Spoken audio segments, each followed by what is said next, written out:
and today sponsored by JIC Mining. And we're talking mining today.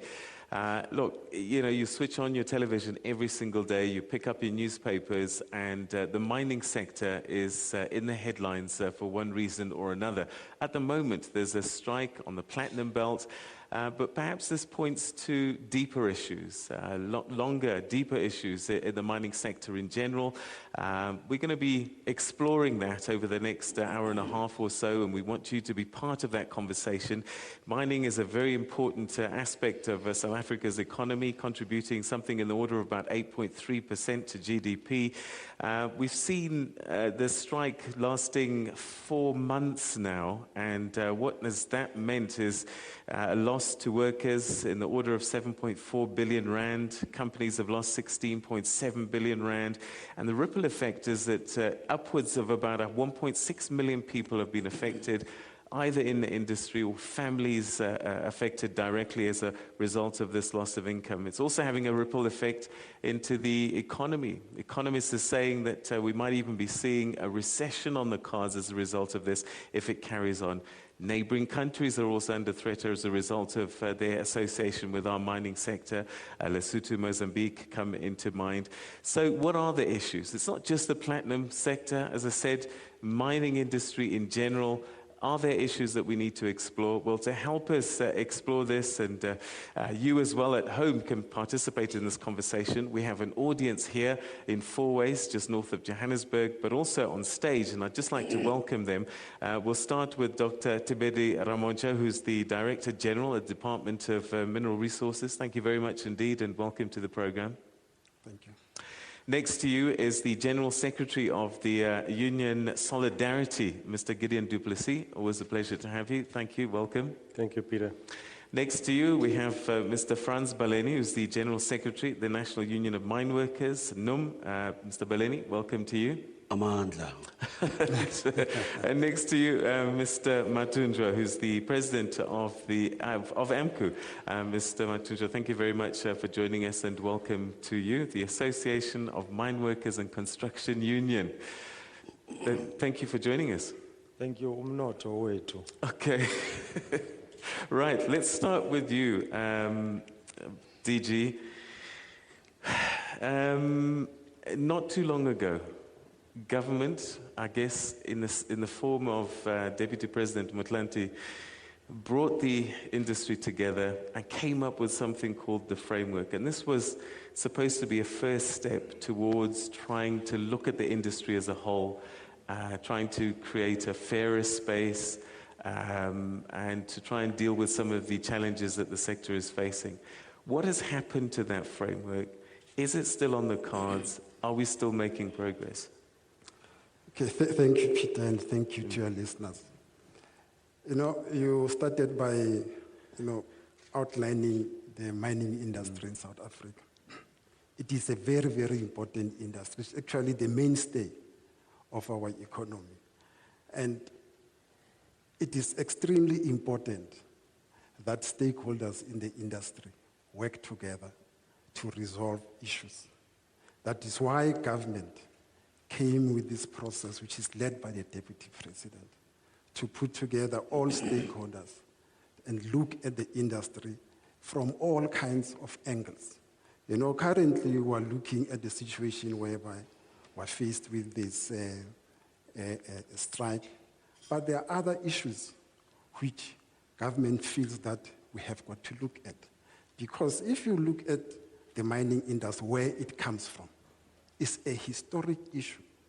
It comes from a situation whereby the industry was based on a labor-intensive environment, where it was based on migrant labor system.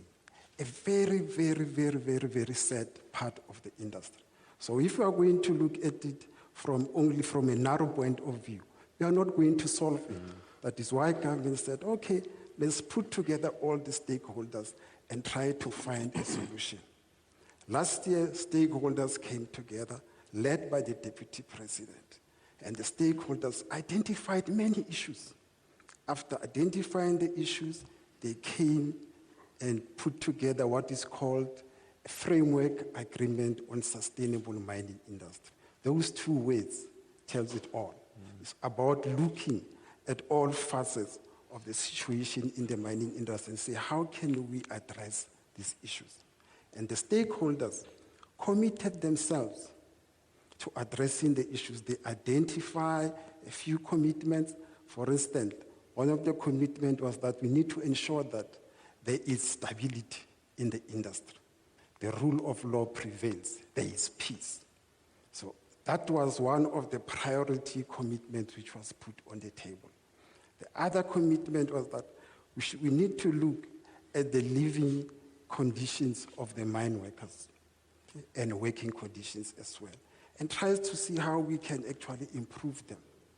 The other one was around labor relations. It was felt that it is extremely important that we strengthen the labor relations within the sector, because without strengthening that, there will always be problems. And then the last commitment was basically around looking at short-term, medium, and long-term measures, which can actually grow the industry in a very sustainable way. And I emphasize sustainable way, because if you grow the industry without looking at its sustainability, whereby you're going to look at other issues, social issues, environmental issues, you are not going to solve this. So those were the commitments which stakeholders agreed to. Then an action plan was put together. Okay? And what is important in this action plan, it was agreed that every quarter we will review this action plan and see where we are going. And I can tell you quite a lot of things have already been achieved when it comes to that, especially the prioritized commitment, that one of rule of law, peace, and security. A lot of work has been done there. What is called mine crime combating forums have been established to address some of those issues. All right, so you're saying that progress is being made, and you're quite satisfied with the rate of progress? I think stakeholders met in March, and they were quite satisfied with what has been achieved thus far. All right, we'll explore that a little bit more, because the guys in the mines at the moment can't wait for plans that take long times to roll out, but we'll explore that during the course of this conversation. Mr. Du Plessis, let me ask you, the state of labor relations, conversations that you have with employers, between employers and employees, where are we in South Africa in 2014 in terms of that relationship? Oh, Peter, to start off, we find ourselves in a conflict environment, in a conflict situation, and the industrial relations is obviously at an all-time low, but there's a lot of positives that we can take out of it. The mere fact that we're having a conversation, the fact that JIEC and the New Age are bringing us together here to share a podium shows all the positive aspects already. It's a pity the chamber couldn't join us, but there are a lot of positives stemming from this relationship. There are 10 things. Although the price that we've paid as a country and as a mining industry and as unions is very high, but quickly to list the positives. On the first instance, there is tremendous focus on the migrant labor system. There's a lot of initiatives. We're making a lot of headway in that regard. Secondly, it led to labor relations changes or reviews that's about to take place regarding strike ballots, the majoritarian principle. Those are positives. Then all the unlawful debt practices are now exposed and being addressed. There are financial literacy programs being rolled out. Then there are also the living conditions being looked at from an industry point of view, but the government-led human settlement initiatives are now dovetailed into those initiatives. Then the Mine Crime Combating Forum, the Consultative Forum, two very important stakeholder engagement platforms. Then there's also the union verification mess that is now being resolved through a more scientific way. That's always been a backbone in the industry. Then the social and labor plans are now being integrated into the government's integrated development plans in all the labor sending areas, but also in the mining areas. And then the last sad positive that I can take out of this turmoil is the fact that we've seen in the Platinum Belt, in Rustenburg, Marikana, that there's also a lot of goodwill, how the communities and how other NGOs and other organizations are getting together to assist striking and non-striking workers during this difficult time. And whereas Solidarity is a helping hand, we've contributed 600,000 Rand already. So out of all of this, at least there's a lot of good things that we can build on, and hopefully that can be the areas where we will focus on from here on in our engagements with employers, with government, and amongst trade unions. Okay. Mr. Baleni, NUM's been in mining and looking after workers for a long, long period of time. And I'm just wondering, when you have these conversations with the miners, what would you say are their biggest issues that they bring to your table? Thanks, Peter. Clearly, the apartheid way remains a serious challenge. It remains a serious challenge in that when we got into 1994, we embarked on a journey what we regard as transformation without sacrifices. Those who have benefited in the apartheid era did not take a conscious decision to ensure that the damage caused by apartheid can be reversed. So workers would raise issues of wages, issues of condition of service, and in all instances, one has to manage these issues, how you deal with them. There is a say in our union, sudden discovery can be very dangerous. You know, I'm a father, I've seen a child crawling, but once that child discovers that he or she can actually walk, she wants to run or he wants to run, and that's where he falls.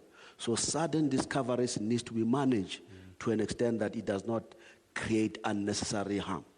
Okay. Mr. Mathunjwa, AMCU, very much in the news at the moment.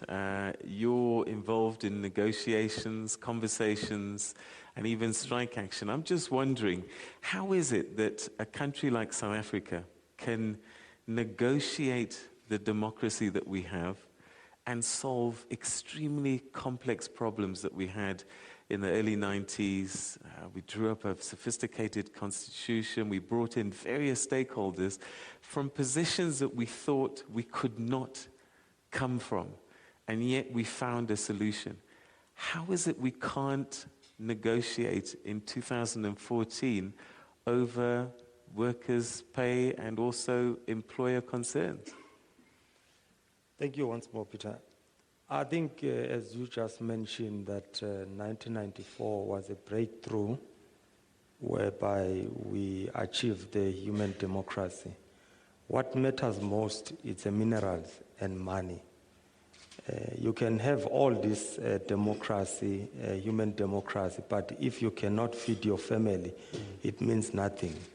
So therefore, after 20 years in democracy, there is no South African who can show his hand and say, I've benefited in the minerals of this country. We still see just a handful of connected people who are benefiting in the world.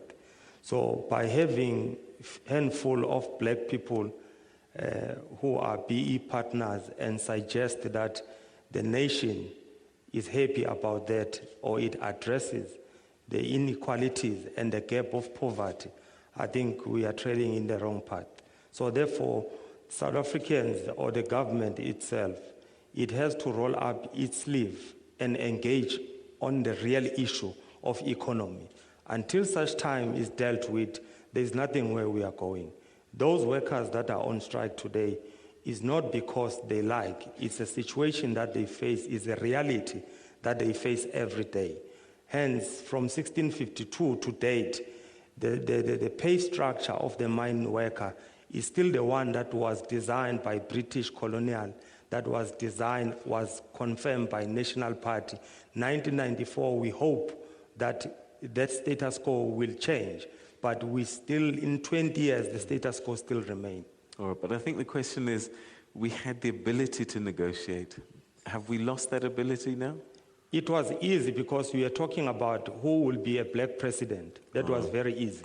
But when we talk about who runs the economy. That's where the sticking point, which I think in the CODESA 1 and CODESA 2, they were busy with these peripheral issues of who's going to be a black president, who's going to be a black minister. The issues that were supposed to be engaged on was engaged under informal engagement, which was the economy. Yes, we want that democracy. We've got many black presidents, but what does it say to a layman on the street? It doesn't say anything. We have to engage in this economy, and this mineral has to benefit the South African first before it benefits people in London or wherever they are. All right, okay. We're going to take a quick pause for a commercial break. When we come back, we'll start getting the thoughts from our floor here, and also you at home. Don't forget our Twitter handles. I'll give you those. It's a very warm welcome back. We're in Fourways today in Johannesburg, and that's just north of Johannesburg. And this is where we're having the latest conversation on the New Age business briefings. And we're chatting about mining and the mining sector. And just before the break, I introduced our panelists, and they spoke at great length about some of the historical challenges that the country has faced in the industry, and also perhaps the role government is trying to play and should be playing, and also some of the concerns that the average worker has on the mines at this time, that he's unable to feed his family, and they feel that they're not getting a real wage. So let's unpack some of those issues a little bit more, and we'll start with some of our guests here. Table 18, we'll find someone who calls himself Comrade Sidwell. And Comrade Sidwell is with the National Union of Mine Workers, NUM. Comrade Sidwell? Thank you very much. I wanted to ask just 3 questions. You've got time for one. So Okay, let me ask one. Mine will be directed to the Honorable Mr. Mathunjwa. Do you have a problem to coexist with other trade unions? Your view. Thank you. Okay. Mr. Mathunjwa? It's very simple. When we got to, for instance, Impala Platinum, we found there was NUM there. And for any union to come to that mine, you need to have about 16,000 or 16,500 members, of which was a majority takes all, 50+1.